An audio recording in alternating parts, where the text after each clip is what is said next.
Yezu ahamagaye abigishwa biwe 12 abaha ubukuru bwo kwirukana amashetani no gukiza indwara zose n'ubumuga bwose. Amazina y'abatumwa 12 ngaya.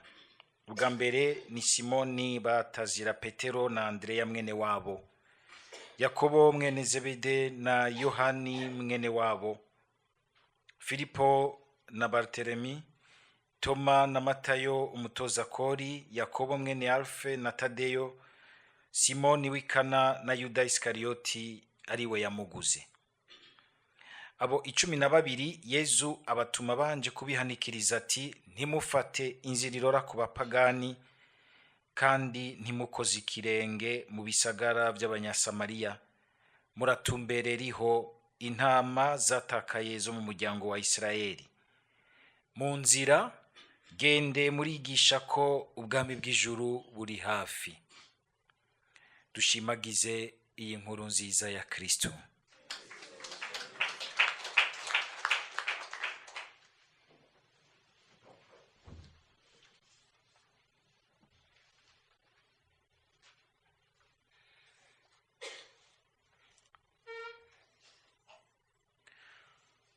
Mu gitabo c'imigani kigabane ca 16 ku murongo wa 18 hariho ijambo ryiza kandi rikomeye gose ry'impanuro umwanditsi mweranda duha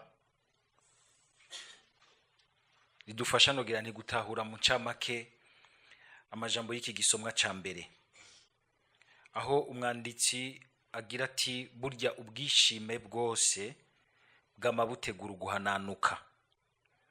Abivuga mu yandi majambo akagira ati imbere y'ugutikira habanza kuza ubwishime, imbere y'ukugwa naho hakaza umutima wishira hejuru. Mu Gifaransa hoho birumvikana gose gusumvya, kagira ati l'arrogance précède la ruine et l'orgueil précède la chute.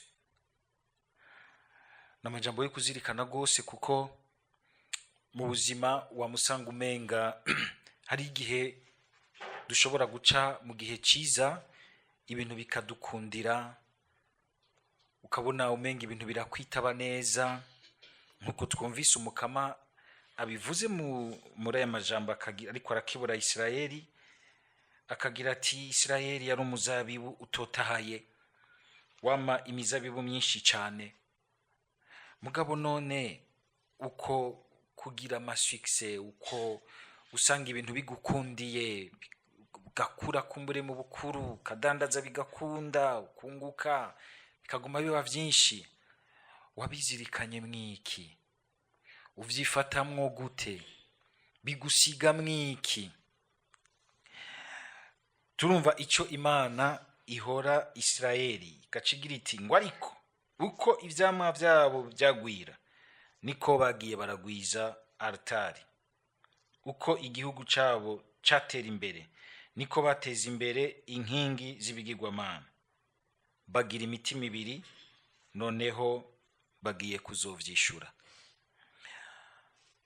Isirayeli ico gihe yaragize igihe c'iterambere gikomeye, ico bita mu Gifaransa l'essor, ariko nkuko muvyumvise haguhini nahazwa Imana yabashikanye ngaho, baca bagira ko n'ubwishime bwinshi, basa n'abakoze mu gahanga Imana n'abayisomborotsa, baca bagenda kubishimira ibigirwamana, bagaca baja gupfukama ibigirwamana bakagira bati nivyo vyadushikanye ngaha,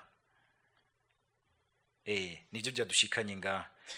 Nagakengere gakomeye ku Mana, bugingo Isirayeli yitwa ko ari nk'icibare c'Imana, bagaca baza kuhaninariza ibigirwamana. Ivyo rero ntivyijana, bica vyugurura ingorane nyinshi mu buzima bw'igihugu c'Imana. Ubwa mbere nuko twumvise haca hinjira nogira nti izindi nyifato mbi. Mwumvise ingene ubwa mbere bihera no mu ntwaro yabo, intwaro uko yaciye imera.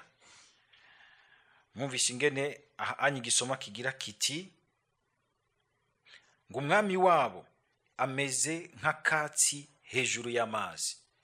Ni ukuvuga yuko ubwami, intwaro nta nguvu bwari bugisigaranye, intwaro nta nguvu yari igisigaranye. Tugere Kristo. Abanyisirayeli igihe bambaza ibigirwamana, nivyo ubwavyo bijya bishushanyo nta kirimwo, mugabo baca bitabwa n'amashetani. Nkuko twabizirikanye mu minsi iheze, baca bitabwa n'amashetani kandi akabakoresha ibintu bibi, aho bogumye mu sezerano bagakomezwa n'ubuninahazwa bw'Imana. Imana ibakomeza igihe nabo bemeye kuyigamburukira, bigatanga ivyamwa vy'ubutungane hagati yabo.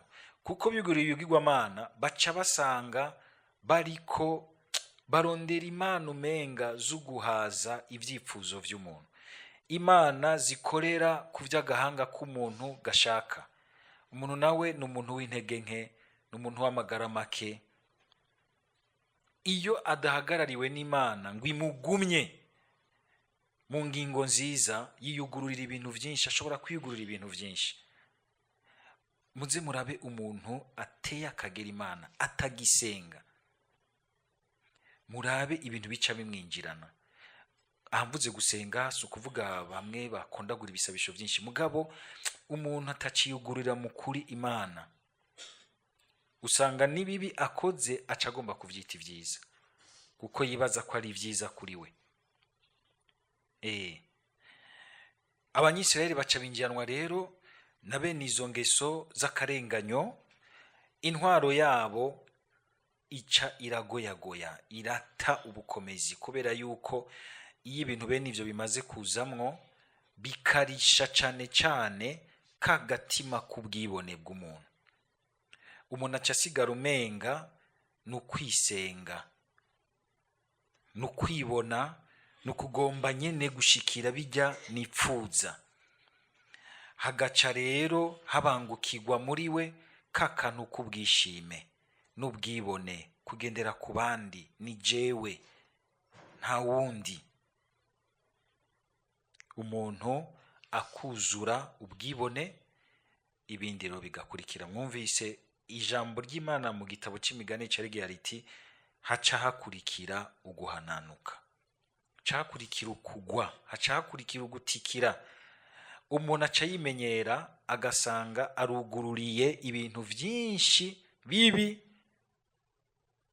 biheza bikamwicira muri we. Isirayeli ica iriyugururira rero ibindi bintu bibi bigoye gose. Muti nibihe? Kubera ko gatima, kuko batunze bagatunganirwa, ntibamenye kubishimira Imana, bakaja kubishimira ibigirwamana. Ibigirwamana navyo bikabinjizamwo bwa murazi yuko ibigirwamana ko ndavuga baca bitabwa n'ibintu vy'amashetani amwe nyene yigomeka ku Mana kubera ubwishime n'ubwibone, n'ubundi nabo nyene abasukamwo ubwishime n'ubwibone, bagaca batangura gusubiranamwo, kuryana hagati yabo. Batumenyesha muri ico gihe ko mu ntwaro baricanye ku buryo bw'uko mu binjana gusa, nako sinibinjana, mu myaka ingahe abami bangahe barakurikiranye bagenda baricana. Ubwa mbere murazi yuko uwahavuye ashinga ubwami bwo haruguru agawa mugwa mukuru Samariya ari umwami yitwa Jeroboamu. Amaze gupfa, umuhungu wiwe Zakariya amaze gusa amezi 6, uwitwa Shalom abaramwishe, intwaro yiwe barayisenya, hacaza uwo yitwa Shalom. Shalom kugira ngo ashobore gukomeza intwaro yiwe aja kwiyambaza Asiriya ngo ibe ariyo imucungerera. Tugere Kristo. Sinzi ahantu numvise muri ibihugu vya Afrika iwacu ushobora gusanga umuperezida acunzwe n'ingabo zo mu kindi gihugu atari ingabo zo mu gihugu ciwe, kabara kamara maza ku gihugu. kuvuga abantu arabuze ukwizigira mu bo basangiye igihugu ku buryo bashobora kugira bati hagararira, kuko guhagararira umukuru, guhagararira intwaro no guhagararira ineza rusange, ni no guhagararira ineza yacu twese. Tugire Kristo. Hari abantu babona sekirite ya perezida canke y'undi mukuru wese kaza ngo nubwishime, harimo n'inyungu yawe. Ntimuze muramugirira ishari, ni ku nyungu yacu. Hamwe twoguma tujyana gushikaho yumva ati nkeneye guhagarikirwa n'abandi basirikare bavuye hanze, nitwe tumaramara ko tudashobora kubungabunga neza ivyacu tukizigirana. Byo ni muravyumva? Si politike, niko biri mu buzima, ni ijambo ry'Imana n'ubuzima bw'abantu. Sinzi ahantu vyigeze kuba, wari umuhari kandi umuhari w'ubutumwa, abantu bakaryana gushikaho bagira amatora y'umukuru, kandi mu muhari nta muntu ahembwa kiretse televiziyo yashobora kuza aritiza amafaranga ya cotisation canke nko muri kohara. Shetani kinjira ikabaryanisha ku buryo kugira ngo bagire amatora yabo barinda kuja guhamagara abapolisi bayahagarikira. Nyamaye isuka rero, mwe muracara abantu basenga, muracara umuhari w'abantu b'Imana, ku buryo mubura ikintu cya mbere kigaragaza abana b'Imana aho bari. Ngo nikiye ikintu abapagani batangarira umuryango wa mbere wa Eklezia, ngo hingene bakundana, ehingene bakundana. Iyo niyo témoignage ya mbere. Nta kintu gitirimutsa nko kubona abantu bitwa ko ari ab'Imana mugabo bagahanishano. Kiratirimutsa gose, je kirantirimutsa. Bego nufuma mbona ikindi kintu, hakubona abantu baryana bagategana kandi bagahigiranira nabi, wumva bose bazi imbere y'Imana, dawe wa twese sero. Reka kubesha, sidawe wowe ntiwemera ko ari dawe uriya mugenzi wawe, navyo wemera. Shalom nawe nyene aca yicwa n'uwitwa Peka, nambari Peka yasa amazina yabo aragoye, n'umwe yaciye amukurikira. Uyo nawe ahava yicwa n'umwe mu ba ofisiye biwe, hadaciye n'akanya akajagari karinjira gushikaho intwaro ikikubunywenywe, hanyuma Asiriya iraza iraheraheza irasanzaza Samariya yose, baca batwagwa kw'imbohe hariya kuja kuba abaje. Tugire Kristo. Ndiko ndazirikana ibi bisomwa, hageze igihe ndibaza ndaraba ibiri ngaha mu gihugu cacu, ukabona ingene nk'umukuru ashobora kugenda mu rubanza ntashobore gufungura ngo asangire n'abandi mu rubanza, bakarinda kuzana isahani yiwe, icupa ry'amazi yiwe n'indya ziwe mbere bakazizana.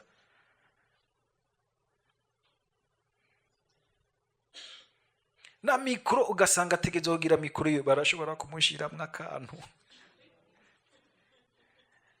kandi ibyo ugashobora gusanga abigiriwe n'abantu bamukikuje bitwa ko ari abantu biyo.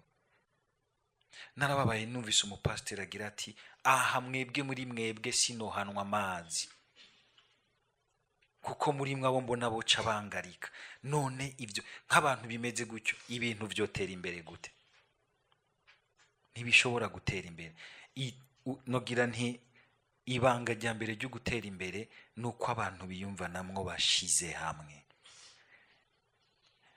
Shetani imara kubacamwe imigwi, muba musanzaye, iterambere ryanyu bayi, umwiheburo uca winjira. N'ibintu byari bisanzwe twotereye inyishu zisanzwe tukazibura, kuko ninakubwira inyishu y'ingorane yawe ntayuza kwemera ugira uti akubisemwe umutega gira ncemwe. Ibi bintu byo kuza turashira imbere gucanamwo ngo niyo mayeri nibwo buhinga niyo politike, nta kindi bivyara, bizanaho abantu batinyana. Sinshobora gufungura iwawe sinzi akantu uza gushiramo, baguma bacungana, guterana udukokora, hajya ahantu nanjye ndahasimbire, kuregana, kudodoberezanya, ibintu bigacika, ugasanga abantu duta umwanya mu njyane hakubaka ubuzima bwacu, hakubaka ininahazwa ry'Imana iwacu. Aya majambo y'Imana nkibaza ngo ntiharabaye, avuga ibiba mu buzima bwacu, ntaho kagiye. Tutagavye shetani irashobora kudusanzaza uko, tukaguma dukirimbira ahandi nk'isekuro iyo tudasubiye inyuma, iyo tudasubiye inyuma. Ijambo ry'Imana rikagira riti inyishu iri hehe? Ngiyi niho ryasozereye. Biba ibikorwa by'ubutungane.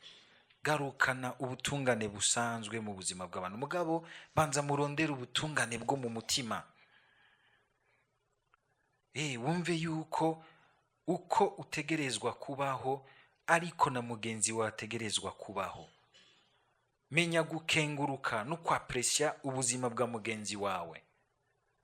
Ntaho uzotera imbere wowe wenyene ari uko umuzitse mwivu. Iryo terambere ntuzorironkamwo amahoro, ntibishoboka. Bwa butungane busanzwe, la justice distributive, la justice communautaire, hamubwira uti ibi birumvikana, naho utorinda mbere kuzanamwo inyigisho z'Imana za teologiya zihanitse.